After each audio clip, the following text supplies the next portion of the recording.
Я что хочу рассказать. В 1991 году я как ученый впервые был приглашен в Дунайскую Болгарию на международный форум истории болгар международного значения.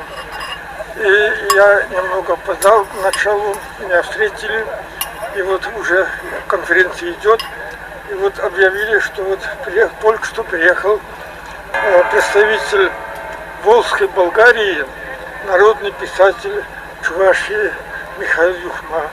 И весь зал встал и аплодировал именно мне, не мне лично, а мне как представителю Волжской Болгарии.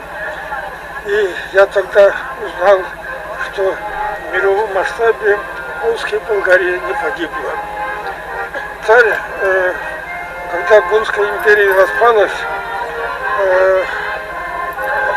это племена, собравшись на территории Северного Кавказа и Азовского моря, создали великое государство, это Великая Болгария, царь Кубрат. Считается, что он умер в 551 году, 556 году или 560 году. После у него было 5 сыновей, 2 сыновей погибли в боях, защищая болгарские племена. 3 сыновей после смерти отца разделились на 3 части. Аспарух ушел с племенами, подвластными ему, на Дунай и создал болгарское государство. Основанием считается 661 год. И вот они этот год праздновали, я помню, 1300-летие Дунайской Болгарии. Они праздновали очень широко. И вот Катрак, его чуваш, видимо, называли Катрабат, это слово, это Катра, ушел со своими племенами на территорию, в сторону востока, на территорию Поволжья, создал великое другое государство, Волжскую Болгарию. Почему бы не считать нам тоже создание Волжской Болгарии 1661 год, как и Дунайские болгары одновременно. И сегодня большой праздник. Мы впервые ставим памятник, открываем памятник великому создателю великого государства, царю Катрагу. А вот этот день, 30 июля, может быть, всемирно нам сделать надо все, чтобы этот день считать началом создания Волжской Болгарии. Да, возрождение Волжской Болгарии. Правильно. И вот я об этом хотел сказать.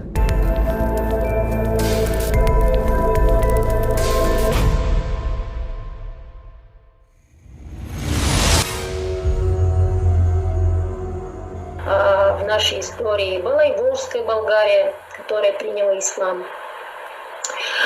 Были и болгары в Италии. Но отделяла только православная Болгария сейчас. Мы говорим о Волжской Болгарии. Вы только что услышали мнение относительно Волжской Болгарии от Дарины Григоровой. Она профессор Софийского университета. Она утверждает, что Волжская Болгария приняла ислам. Мне кажется, это не так. Можно ли с этим выводом согласиться? Верхушка, да, которая там была, которую она могла принять, но не весь народ. Не весь народ. Филиппович Каховский, советский период, обозначил границы, где граница проходила, границу Волжской Болгарии. Кто об этом может сказать? Юрий Витальевич, кто продолжит тему? Ну, чуть-чуть я читал историю и по книге Михаила Николаевича Юхма. В 922 году в Волжской Болгарии, тяжелые времена наступили. Притесняли. Царя я забыл, кто.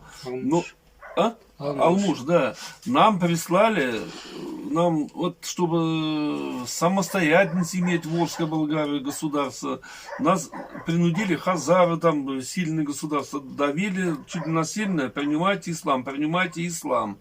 Прислали нам Ибн Ибн Фадлан, да. Фадлана, прислали посла Персии. с правом полномочия нас в другую религию, он так, как вот у него было право другую религию принимать. Но 90, я уверен, больше половины населения, тогда перепись не было, сказали, у нас есть своя вера, языческая, мы верили своим богам. И самые такие радикальные, волевые, сильные личности вот, нас сильно заставляли. Вот потихонечку с насиженного места ушли. И вот вначале обосновались вот здесь уже. Со своими родами, да? Со своими родами. Переместились. Мы не принимаем. Вот чуваши, я считаю, до 1740 года Екатерина Великая насильно заставила опять христианизацию принимать. У нас была одна вера у чистых чувашей, это языческая. У нас свой бог. Тангрянство. Тангрянство, язычество, да. У нас свои дерево, вот, Киреметь Вывнезем, это молебное место. У каждой деревни есть места, вот, на дереве там висели вот эти полотенца и так далее, ходили, молились, и нам это вполне хватало. А болгарская вот эта профессорша, свое немного незнание нашей древней истории, чувашской, Великой Болгарии показывает, Волжской в первую очередь. Ну, да, согласен. Она имеет право на ошибку. Она здесь не жила, сюда не приезжала, с нами не общалась. Но у нас своя вера была. Тангрянство, языческая. И сейчас сохранился. В том же Яндиском районе есть компактное проживание людей. Мы с этими, с болгарами, приехали с Тафаевым, профессором, лет 7-8 назад. Мы туда ездили. Так. Вот эти деревни забыл. Но там, кто не принимал веру, их хоронили, хоронили так же, но крест ставили не у ног, а на голове. Нет, там юба. Юба стоит, юба. То есть не крест, а юба. Юба стоит, сразу видно, он не крещенный. Да, юба Муж это... стоит крест, а у него юба стоит. Да. И юба стоит над головой, не под ногой. Сразу отличается. Я к чему веду, таких деревень и Чувашская республика много, и Пензенской области, там вообще они самые верные. Вот, Невертинский район. А слово неверие мне объяснили. Там такие ортодоксальные чуваши, то, чтобы их не исламизировали и не христианизировали, они свои веры до сих пор сохранили. Вот мы сейчас с Олегом Цыпленковым, Ульяром ездили в Чундаш, путешествие, 7-й раз. Приехали 19-го, заехали в деревню Бикмурзина, Неверкинский район, а слово неверующие, это чисто почти чувашский регион. Там у них и сейчас сохранится языческая вера. Есть своим богом, своим богу тангрянству. Я думаю, каждый народ имеет выбрать своего бога. Здесь дополню. Да. Дарина Григорова, там она говорит, что православная церковь, первая религия, возникает именно с Болгарии и далее распространяется. Ну, видимо, ей лучше знать историю. Но и здесь я хочу сказать, вот в наши дни мы же тоже православные, как бы. У нас чуть ли не каждое селе, деревне теперь в селе церкви. Даже в моей деревне от нашего церковь построена, родственникам моим, Тит Григорьевич. И что я хочу сказать? Конечно, народ-то трудящийся, в церковь-то ходить некогда людям было. Корову надо доить, а тут молиться надо идти. Так не бывает. Либо надо корову доить, либо идти молиться. И что делать? Но обряды, скажем, отпевания покойных и так далее, да, это в церкви, вот эта традиция. И я не скажу, что, ну, икона-то у всех есть. Но сказать, что вот народ действительно, вот Богу молится, не могу сказать. Работящий народ, он ведь должен работать, а не в церковь посещать. Мы в составе России живем, да. Нас уже чуть-чуть попросили. Но генетически код сохранился. Мы себя считаем язычниками. Я хочу два слова добавить. Да. сказанному. Действительно, вера наша была тангрианство. Как бог неба был Тангр, мы его так называли, а его сын Кереметь. Да. Вот наши, вот каждое деление, как мы уже упоминали, было дерево, где ходили, значит, выполняли свои обряды у Кереметя наш народ. Вот мы недавно были в Юхмамиши, съездили к нам в деревню Андреевка Елечинского района. Были в школе, провели мероприятие, и у нас в деревне сохранилось дерево. Значит, и этому дереву больше 400 лет. Она уже стоит в поле, одинокая, но она еще такая живая, здоровая. Значит, некоторые ветки крупные падают, но народ боится его убирать, трогать. Керемет. Еще в детстве я помню, что к этому дереву ходили наши деревенские, вешали тряпки, белые, черные, разных цветов. Что это, конечно, означало, надо это изучать, надо знать.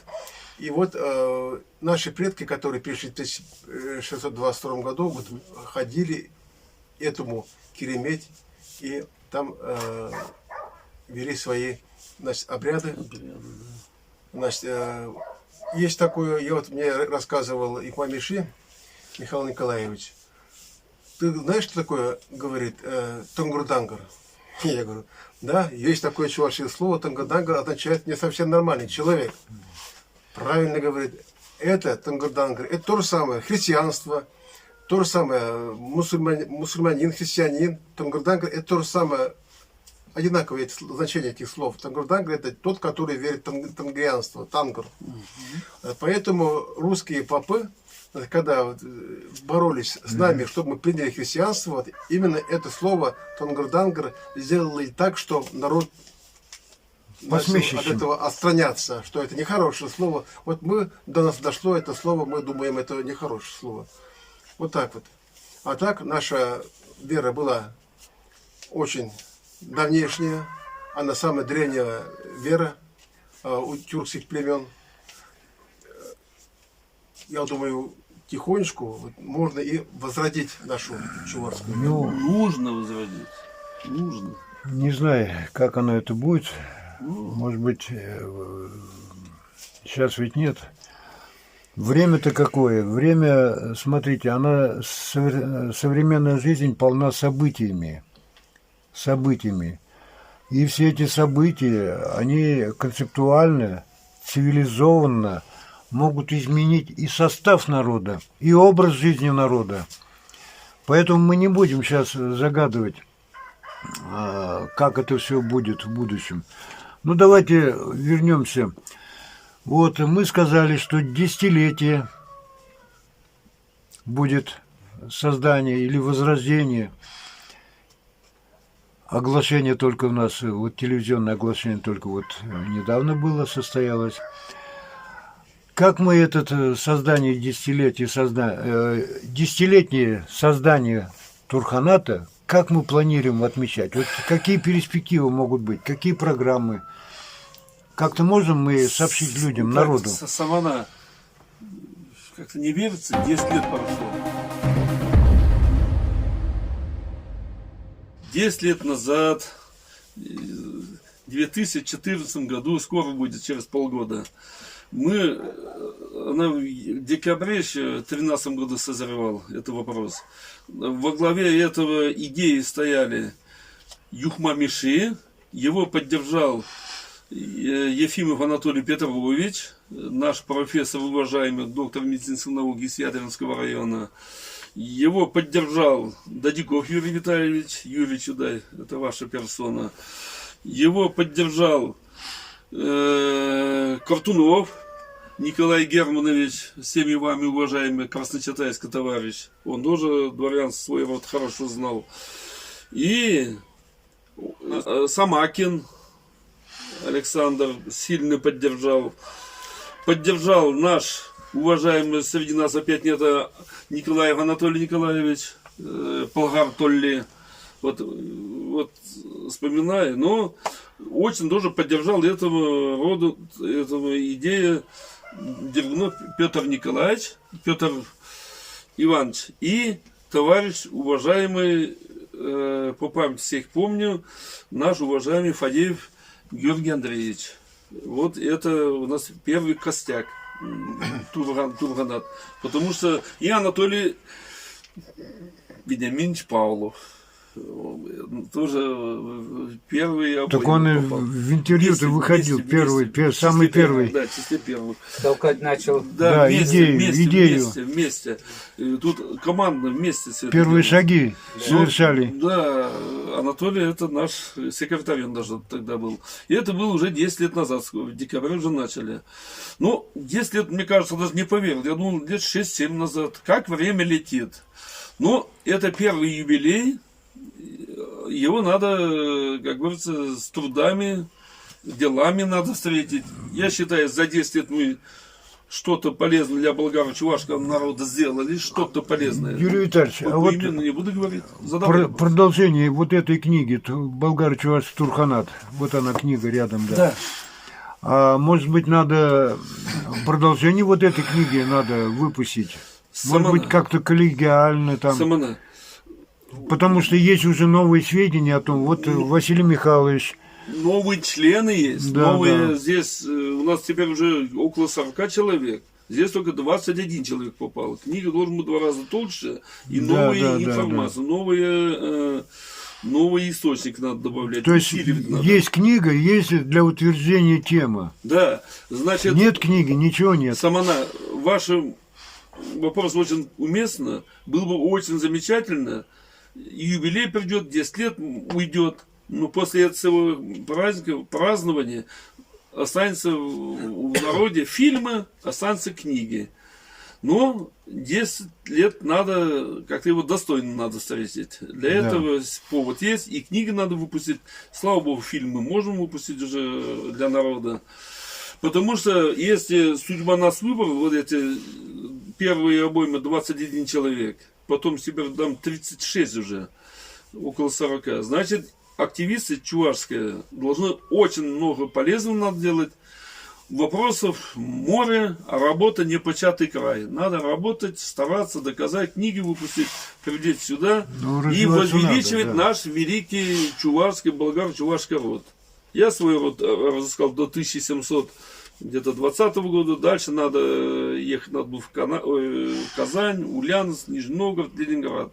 Но времена такие, на пенсионные деньги далеко не едешь.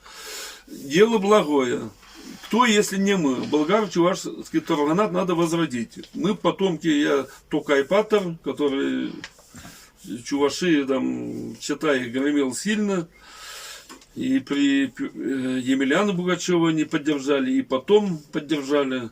Гены, я надеюсь, и во мне это остались. Достойно надо встретить 10 лет дворянства. Мы в прошлой передаче говорили о ваших, как говорится, родственниках древних, да, которые Пугачева поддержали, встречали. Сильно поддержали. Так, товарищи наши, а давайте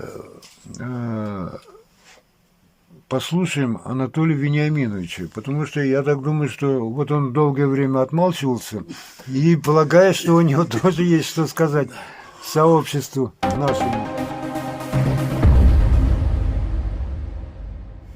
Да, действительно, 10 лет уже скоро будет. Угу. Нам надо, конечно, надо отметить эту дату юбилея. И даже надо готовиться. Надо, я думаю, создать, ну, как говорят, комиссию. Раньше всегда говорили комиссию. Мы тоже должны какой-то несколько человек выбрать, и чтобы план работы, чтобы и начать работать. Без плана ничего не получится. Это вот так мы поговорили и забыли. А так, когда мы план сделаем, напишем, и по пунктам будем делать, выполнять. А сейчас я перебью. Вот Юрий Витальевич в прошлый раз говорил, надо создавать политбюро.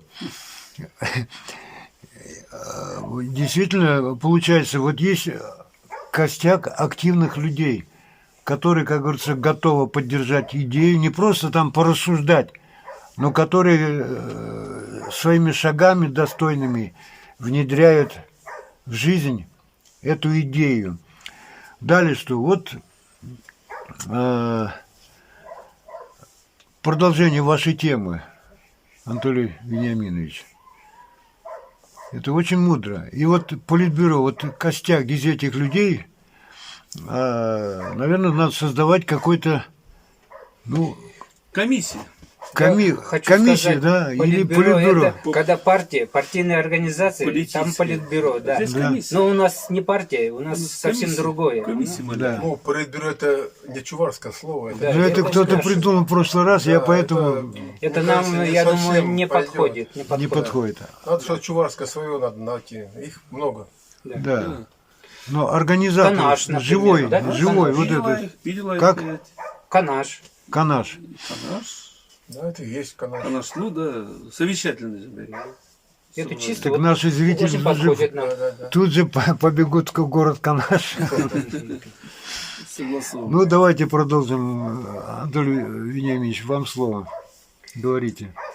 Вот, может быть, книги кто-то выпустит к этому времени, да? Нужно. Да. Да. Фильм будет. Хорошо, фильм хороший. Может быть, организуем чук. Чук сделать Да, надо. обряд Вот, например, языческий Альбеша у нас есть. место. Чеварская церковь. Да, у Мадурова. Да, можем это, как Идея. Шурбе. Очень сделать. даже идея хорошая. Одобряем. Баран купим. Это будет очень... Да. Артист можно пригласить. Галину Айбеге позвать надо. О, все, Артиста пригласить. все. Кто Да, да. поддерживает. Так. Это. И будет такой хороший праздник. И тогда же мы можем сказать про возрождение Волжской Болгарии. Тут вот это Так. юбилей и вот это совместить. Смотрите, Анатолий Есть Вениаминович. такое замечание небольшое. Ага. Вот привести церкви, это праздник, мне кажется, не стоит. Не в Это- церкви. Это Не в называется церковь. Чувашская церковь. Там рядом есть У поле. Мадурова не видишь, Там что ли? Дуба есть. 15 сот земли. Ты не раз не будешь? Две пирамиды высятся. Пирамиды. Это же 15 сот его собственно. Теперь на сына берешь, на Димы Мадурова. Да, Мы там Дмитрий Мадуров. отмечали праздник вот в августе, День Победы над монголо-татарами, и называется это битва, Баранья битва. Вот это отмечается И барана везде. в августе. Понятно. С Мадуровым, я скажу, вот, Сыном. нет, с отцом. Мы снимали два фильма, и с Димой два фильма у меня выпущены. Вот это «Мангун» и «Масленица». Два фильма вот при жизни я снимал с Мадуровым. Так что он у меня каждый год выходит, этот фильм для зрителей. Самана. Еще у нас Федор там Иванович вновь живой. есть еще предстает. резерв. У нас параллельно мы когда организовали болгаро-чувашское тур на дворянство и болгаро-чувашское княжество. То есть у нас же, если есть дворяне, у дворян должен быть жена. Жена кто должна быть? Княжна. Княжна. Вот это мы учредили где-то 5 лет назад. Я думаю, вот 5-летие княжны и 10-летие дворянства. Ну, это одно целое. Так что у нас женская половина, это почин 100% поддержит. И Галина Айбеге там есть, Марина там есть. Там хорошие девочки есть, которые... И Шурагаш. Юрий Витальевич, а вот сейчас 30 июля у нас вот на носу, буквально эта дата, годовщина. Значит, нам что мешает 30 июля, вот это типа... Годовщина. Вот у Мадурова сходить, вот это место теперь Федор отчество забыл. Федор Иванович. Федора Мадурова нет, там это место идеально. Дмитрий идеально. Федорович Отсюда Мадуров. вот пешком ходьбы, 15 минут ходьбы через дорогу. Это где клуб, что ли? Да не. Нет, рядом Вот с здесь, строительным во рынком. враге. Во враге. Ты видел? вот Там въезд есть, вместе, автомобильный въезд Значит так, направо. я идеи подкидываю, нам ничего не мешает 30-го проба пера, и их у Миши можно звать, с Димой Мадуровым согласовать, где-то баран купить, или это, вот это типа обрядовый, вот это, вот на танговянство там уже. Да. И это было бы в высшей степени благородно. И слова товарища Михаила Николаевича Юхмы зря не пропадают. Мы отмечаем возрождение нашего болгаро-чувашского государства. Да. И Кондрашкина можно позвать. Ну, приедет, мест там всем хватит. Идея хорошая. Тем более, место пустует, хозяин. Но да. Николаю Григорьевичу Кондрашкину надо оповестить об этом, позвонить, Обязательно, сказать, потому что обязательно. Он такие... годовщина этого события, и у нас мы документально сейчас уже показываем всем зрителям. Да. И все в наших руках. Где-то барана можно купить, и там обязательно надо сварить суп в этом котле. Шурбе, да. И Ну что ж, пиво. Юрий Витальевич, идея очень хорошая. Это коллективная идея. И главное, это в русле нашего древнего Да. болгаро-чувашского народа. Возродить. Я еще ребенком помню, как у нас на Керемет ходили к высокому дереву. Вот наших. Дерево, по-моему, до сих пор стоит. Останки. И варили шурбе там, кашу.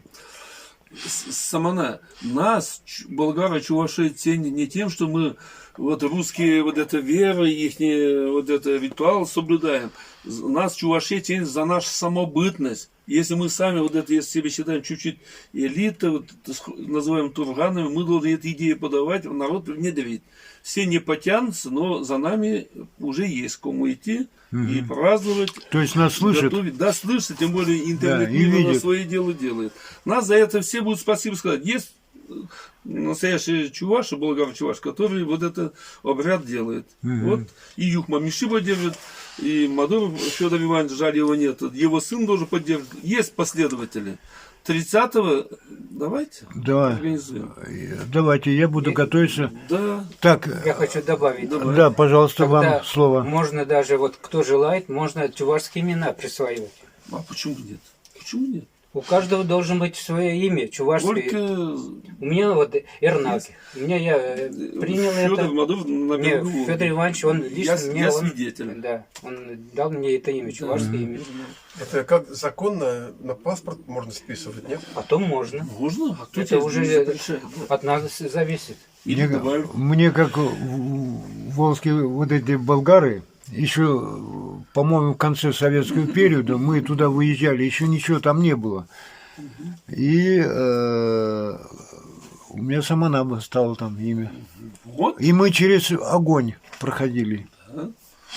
У нас целое это мероприятие было. Самолет. Тогда приезжали финны, снимали фильм про чувашскую, про чувашей, про их традиции. Очень даже. Вот это все снимали, и вот как имя дается у нас. Вот Да. это все Фиксировано. должно быть это. В интернете надо посмотреть. У Виллы Хаппера, или как фамилия это? Там это Известный артист. Юрий Серебряков, который вот это. Ага. Режиссер, помнишь? Так, товарищи, друзья, Дальше по теме. значит, в общем, мы пришли к одной единому мнению, что 30 июля нам надо как-то отметить. Да. Далее что? Передачу мы сейчас уже заканчиваем писать. Какие ваши пожелания? Что сакраментальное что-то или что-то вспомнили недосказанное? Пожалуйста, говорите. Вам Я эфир. немножко хотел добавить. Вот, Юрий говорил насчет Алмоша, насчет принятия ислама. Тогда немножко ситуация другая была. Да. Создавалось государство, Волжская Болгария. Нужны были деньги, надо было строить крепости, дворцы, все такое. А денег не было, новое государство. И вот у них, они решили как? Обращаемся к арабам, арабский халифат тогда был. Вот. Они тогда были, это очень богатое государство, Помощь, денег наверное, много. Да. Хотели попросить помощь. А те сказали, вот примите ислам, тогда мы поможем и деньгами, и людьми, и советами. И вот Алмош решил, да, мы готовы принять ислам, если вы это Вы поможете понимаете, деньгами. принятие ислама, оно что же торговые пути открывает. Тем более, это, смотрите, с Каспии, Да. пути-то И- одни, и дороги одни обход, по Волге. Хазарский каганат, чтобы обходить. Хазарский каганат тогда сильный был. И Да, халифат да, сильный. воинственный И вот, был. а наши решили подружиться с халифатом арабским и это как бы обойти хазарский каганат. Почему-то не хотели хазары. Ну, это относится, наверное, к верхушке власти, Да. которая была на местах. А основной свой народ, наш народ, он не принял этот Я ислам. хочу да, доскажу. Ислам, в конце концов, ислам приняли элита. Ну да, да. Элита приняла, городская элита. Хотя вот столица тогда, столица Волжской Болгарии был Болгар, там находят кресты, находят следы армянской церкви, находят следы тангрианства. Так что там не чисто ислам был. Про это я статью написал, только вот нет у меня с собой. Про это вот я изучал этот вопрос. Там было много религий. Чисто ислам нельзя говорить. А в других регионах, подальше от столицы, там было и язычество. Там, например, вот в Волжскую Болгарию входили и марийцы, мордва, и другие народы. Но они же не мусульмане. Да. Нет, конечно. Это о чем говорит? Своим Потому что, верованием да, каждый. это говорит о том, что мусульманство было не повсеместно, только в городах и только у элиты. А Так. с приходом монгол потихонечку ислам начал затухать. Друзья мои, вот говорят язычество, язычество, язычество. Мне, как и многим, наверное, зрителям, непонятно, почему язычество? Причем тут язык? Кто мне может разъяснить? И нашим зрителям, вот вам специально задаю вопрос. Каждый с пониманием. Вот мы каждый раз говорим язычники, язычники. А что в этом плохого? Это связь с небом, с Богом, Вышним. Мне вот это слово немножко коробит. Вот это слово язычество. Мне кажется, это специально дали, чтобы люди перестали верить Да. в свою религию и переходили, например, в православие. А это как бы Христианство. оскорбительное слово язычество. И я считаю так. Язычество не должно быть слово язычество, а должно быть тангрианство, религия. Это наравне должно быть со всеми То есть религиями. связь с небом в чистом поле. Идея замечательная. Ну, я еще раз говорю. Вот два слова хотел бы сказать насчет Пожалуйста. было сказано воспринятие. Вот Алмуш, он своего сына женил на принцессе халифата. Вот с этого и началась прием мусульманства в нашей Волжской Болгарии. Очень многие были против, но которые были приближенные нашему царю, их просто заставили принять. После этого вот началось все это. Действительно, нужны были деньги, надо что-то было придумать. Вот был это самый легкий способ. Вот на это пошел наш царь Волжской Болгарии. Это Алмуш или... Да. Алмуша сын Сын женился Алмуша. на вот, мусульманке. Ага. Вот сроднились и так далее, и пошла помощь. Ну, все может быть. Потому что история, она, наверное, есть это преданием каким-то. Она сохранилась, видимо, каких-то Вот когда историков. напали к нам монголо-татары, у нас архивы были очень большие архивы, они хранились, их хранили по сегодняшним законам, по сегодняшним как бы климатическим условиям. Специально, Да, вот все это было Хранилище. уничтожено. Что следует. Монголо-татары. Почему мы говорим монголо-татары? Кто может сказать? Я могу сказать. За словом «монгол» скрывается чувашское слово «манхалах». Ни один монгол здесь не был. Наши товарищи русские, которые в Монголии, говорят монголам: а почему вы на нас напали? Монголы не недоумевают, как это мы на вас напали. Они никогда оттуда и не ходили. Нет, это В немного... слове «монгол» идет «манхалах». Нет, То есть это- числом великий народ чуваши, вот войском идет, числом великий, «манхалах». Вот это не скрывает. совсем верное, видимо, рассуждение. Почему? Монголия, так и народ Монголии, это тоже не один народ. Как Хорошо. Во всех... Давай- Минуточку, пожалуйста. Хорошо. Я тут два слова скажу. В народности Монголии были татары, монголы и третий какой-то был. Три народа было. Вот монголы, татары, они вот шли сюда. Подожди, А татары. между монголами и татарами внутри у себя Они тоже не шел кыпчаками конфликт. разве назывались? Не кыпчаки? Нет, Кыпчаки потом татар. Кыпчаки это назвали, татары, потом которые здесь, они тоже, остались. они сюда, вот, они влились потом, Да. монголо-татарам, сюда, в Казани уже Да, влились. сюда. В Оренбургских Они- степях же были эти кыпчаки жили. Да. А вы знаете, вот это слово Чингисхан, вот говорят, вот задается вот в интернете тоже картинка вылезает, он был тюрок или монгол, и непонятно. А в самом слове вот чувашская речь, почему-то мы не хотим понимать и признавать, что в древнем мире чувашский язык в таком виде, которым мы его понимаем, он был ближе ко всем предметам природы, горам, рекам и так далее, потому что везде чувашские слова, которые раскрывают суть содержания, о чем идет речь. Вот примеры Тибет. Ни один русский человек и не может сразу, а что такое Тибет, и не поймет. Да потому что горы усыхающие, каждый год они сантиметром поднимаются. Тибет. Воду не дают, они с морозом улетает снег. Я эту проблему изучал. И вот слово Чингисхан. А в самом слове, то есть понимание, Чонхизеплехан. Видишь, как можно расшифровать? Чонхизеплехан. Да потому что ее всем миром приняли. Миллионы пришли. Потому что он именно первый собрал людей и сказал, никто никого не будет убивать. Никто ни на кого не будет нападать. А почему он совершил? Он такое собрал, преступление, объединил собрал народы. Уничтожил нашу О. Волжскую Булгарию практически. А Волжскую Болгарию Чингисхан не уничтожал. Вот сейчас Он не пошло приходился, полемика он уже такая. не было ее живых. А это его внуки уже. Баты там. И опять-таки в этой истории, вот смотрите, всегда есть косвенное какое-то понимание, что напрямую, вот, ах, ты нам не нравишься, мы вас уничтожим. Нет. Есть какие-то причины, которые кем-то руководят и кого-то заставляют двигать, как в шахматной игре, двигают. Я считаю, что здесь сейчас неуместно, наверное, эту тему развивать. Значит, отдельно надо Самонас. собраться. Отдельно, потому что глобальная эта история. Ну, об Здесь этом повязаны. можно говорить, но у нас Кому-то было выгодно уничтожить это государство.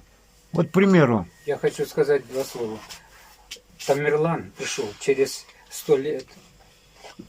1396 Да, года. 1395-6 К годах. концу уже И этого, вот к он концу, сказал 15 века. уничтожить Волжскую Болгарию, ни одного каменного дома не должно быть, Неверный, ни одного города. так и было. И уничтожали. И Волжская Болгария, кто куда успел разбежаться, где-то 80% было уничтожено. Чингисхан почти не уничтожил. Да, при Вот Чингисхане там, вначале было, да. И потом государственность возродился у нас. И это самана. Государство опять свои деньги печатали. Волжская Болгария. Потом появился, нас спокойно не дали жить, вещи своими именами, ушкуйники появились. Кто такие ушкуйники? Отсюда Ушуйник. карательные отряды приходили, Нет, здесь это- бедно жили. это- И искусственный они нас грабили. Ну, Специально. здесь слово скрывается ускуник, это ушкан. Ушкан, они вот как Ушкан. и приезжали русские Суть на нашу значения, Волжскую это Болгарию. бандиты. Бандиты. И Группировка, искусственно резали всеми селениями чувашских и красавиц украли, но все равно мы держались. Но самый страшный урон нам нанес это хромой Тимур, хромой хан. Тамерлан. И Тимир-хан. добить помог после этого в начале 1405-10 годах русские. Хан Батый. Нет, русские княжества наши. Ага. Они очень боялись, что опять по новой Волжская Болгария усиливается, а у них появился имперские замашки. Дальше расширится Да, территория России. И Ну. мы им, потом махом образовался, между нами говоря, Казанское ханство, еще были силы. Они Кыпчаки пришли. как могли, не удержались. Примерно- Крым мы помогли там. Историки говорят, Да. примерно 50 тысяч кыпчаков пришли сюда, Да, хотели и они как бы взяли власть. держаться. Ну вот, они слились монголо-татарами. Татары из монгол остались часть здесь, а монголы ушли. Да. У них был между собой конфликт. И вот это татары создали свои ханства здесь, Казанское ханство, Астраханское ханство, Да, Перечерское Тюменское создали ханство, свои да. ханства, они Ну, это уже, Родственники же это. да, тут уже Иван семейство. Грозный с ними воевал. Уже потом. Иван Грозный уже добил не только И, Да, и да, да. нашими же самана, нашим же воинам с Ермаком, они последнего вот этого хана Сибирь взять, наш Ермак из Новгородского Да, да, района, да. его попросили, он Кучум, авторитет. как, Кучум, по-моему. Кучума Да. последнего хана на Чувашевом горе, где я был. Там его Ермак его войско добил. Да, да, И да, да. нашим же руками русское государство, чувашскими вот это Ермаком, которые не хотят за Чуваша признавать, это наш истинный, мы доказали, Юхмамши и документальные сведения есть. Да, это факты. Мы очень неоднократно прямые. говорим Да, об этом. и Да. помогли опять русскому государству захватить Сибирь. Ну, мы теперь в составе России живем, нам это устраивает. Но то, что Ермака за Чувашин не считает, это я считаю, болгара-чуваша, это считаю недоразумение, нонсенс. Его надо вернуть чувашам. Он, говорит, приехал с Ростовской области, там казак. Не верю, с южных краев, на юге живший, будет на Сибирь ехать воевать. Но это недоразумение. Они пишут неизвестные национальности. Да, известно, Они известно. доказать не могут, да, признать, что это чувашский Да, народ. им Они это не хотят. что он болгарин, который помог им опять завоевать Кучума хана, победить около Тобольска. Вот поэтому Иван Грозный уничтожил все архивы, Да. все сжег, чтобы ничего никто не знал. Чтобы будущее великий население. болгарский народ не был великим. Нас ниже плинтуса. Ну, давайте, товарищи, Обидно за болгарский народ. напоследок, может быть, кто-то хочет выразить какую-то мысль. Я слушаю Все вас. по одному. Да.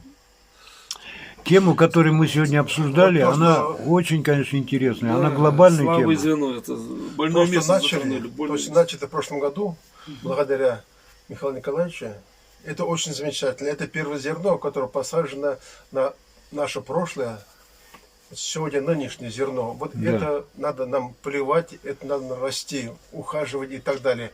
А пока вот такого вот и создать движение, просто движение вот нашего прошлого народа, вот начиная от Турханатства. Ага, Я понимаю. считаю, народ поддержит.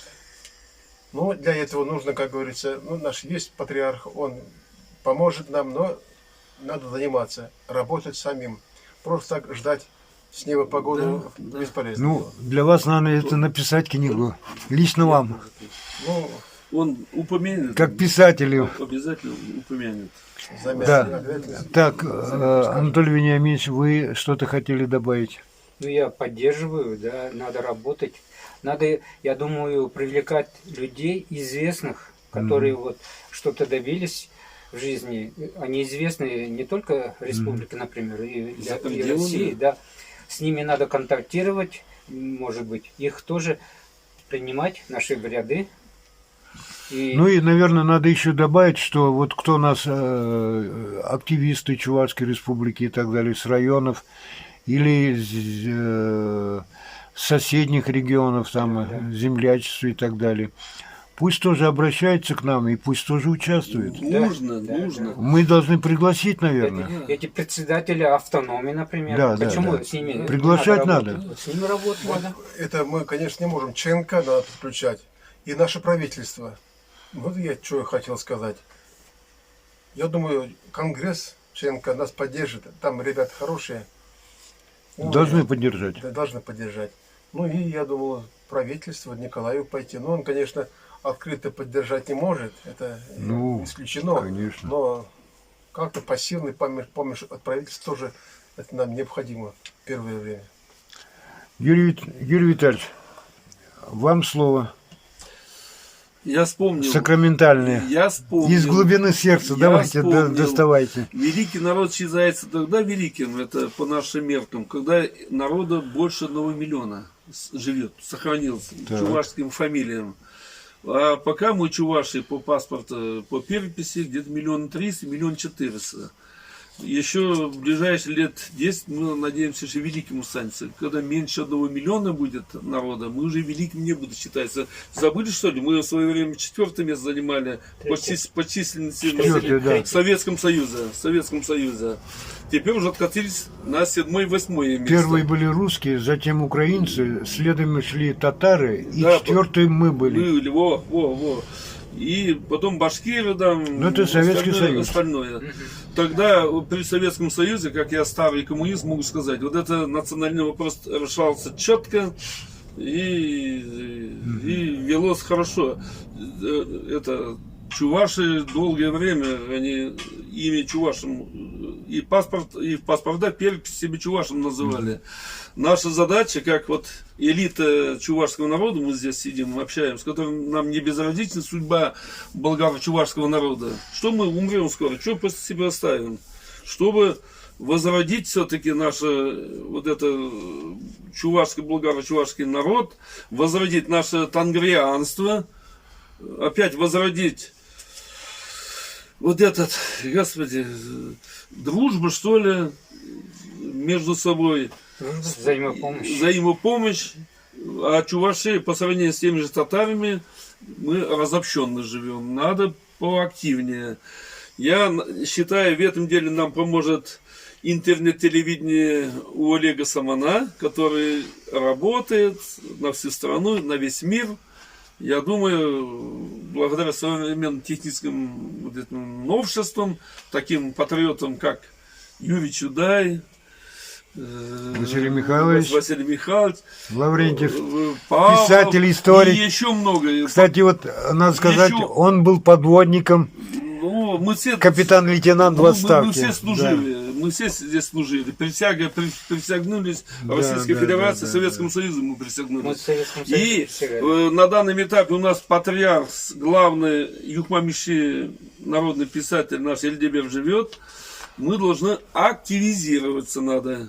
И еще раз говорю, товарищи, кто вот этот фильм посмотрит, обращайтесь, улица Ленинградский, дом 16, Михаил Чувашскому общественному культурному центру. Мы там всегда вас примем, дадим консультацию. То есть мы дружно скажем, давайте объединяться. Да, как у коммунистов пролетариев всех стран соединяйтесь, а я говорю, все болгары-чуваши объединяйтесь вокруг Чувашского общественного культурного центра и болгаро-чувашского тарганата. Вот Всё. мой лозунг. Все. Юрий, Принято. Доведем до народа. Вице-Эльдебер. Я. Юхман наш Эльдебер, Олег Саманов второй Эльдебер, наш ведущий.